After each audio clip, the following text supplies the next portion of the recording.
कही रहीम संपदि सगे पनत बहुत बहुरीत।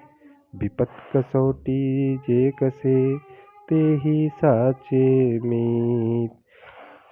रहीम संपद मीन्स होता है धन। बनत बहुत बहुरीत, रीत मीन्स होता है परंपरा। विपत मीन्स होता है संकट या मुसीबत। कसौटी मीन्स होता है खरा उतरना। साची मीन्स होता है सच्चा। मीत मीन्स होता है मित्र। प्रस्तुत पद का प्रसंग हम देखते हैं। प्रस्तुत पंक्तियों में कवि सच्चे मित्र की पहचान कैसे की जाती है के विषय में बतलाया है। इसमें सच्चे मित्र की बात की गई है, तो हम इसका व्याख्या देखेंगे। व्याख्या कैसे होगा? कही रहीम संपद सगे बनत बहुत बहुरीत। विपत कसौटी जे कसे तेहि साचे मित्र। यहाँ पे रहीमदास जी कह रहे हैं, रहीमदास जी कहते हैं कि धन पास होने पर हमारे बहुत से लोग सगे संबंधी और मित्र बन जाते हैं। जब कोई मुसीबत आती है तो सब साथ छोड़ देते हैं, किंतु संकट के समय जो हमारा साथ नहीं छोड़ता है वही सच्चा मित्र होता है, या वही सच्चा मित्र कहलाता है। तो मुसीबत के समय साथ देने वाला सच्चा मित्र होता है, और जो पीछे हट जाते हैं वह सच्चे मित्र नहीं होते हैं। प्रस्तुत पद्यांश हमारी पाठ्यपुस्तक बसंत भाग 2 के रहीम के दोहे नामक पाठ से लिया गया है। इसके रचयिता रहीमदास जी हैं। जाल परे जल जाति बही तज मीनन को मोह। रहीमन मछली नीर को तौ न छाड़त छोह।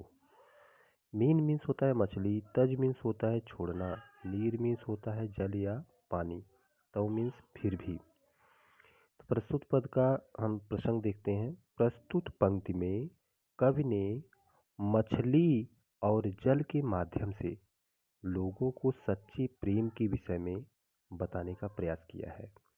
तो इसका व्याख्या देखते हैं। रहीमदास जी कहते हैं कि नदी में जाल डालने पर पानी मछली के मुंह को छोड़कर बह जाता है, लेकिन मछली पानी के मुंह को नहीं छोड़ पाती है।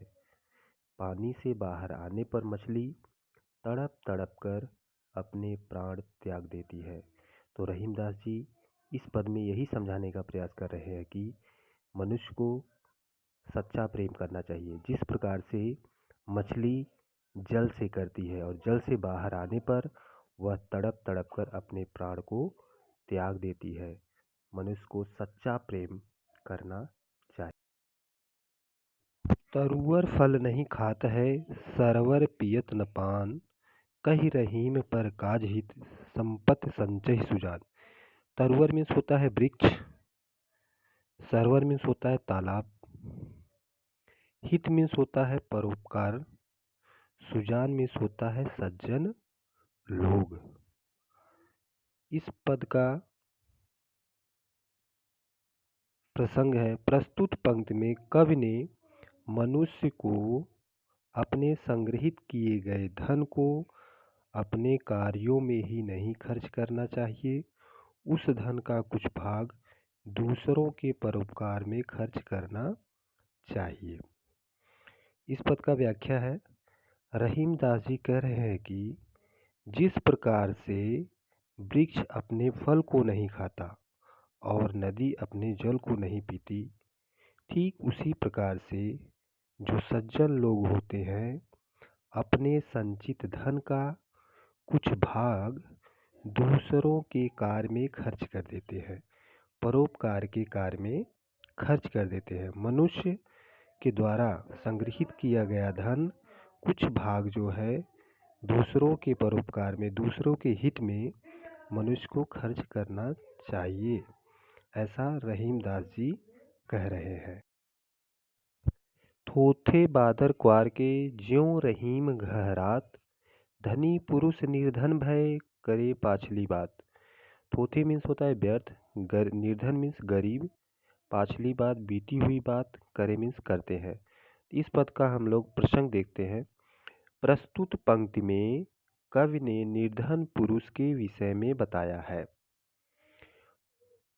थोथे बादर क्वार के, ज्यों रहीम घरात। रहीमदास जी कहते हैं कि क्वार महीने के बादल व्यर्थ में ही गरज कर चले जाते हैं, वे बरसते नहीं हैं। धनी पुरुष निर्धन भय करे पाछली बात।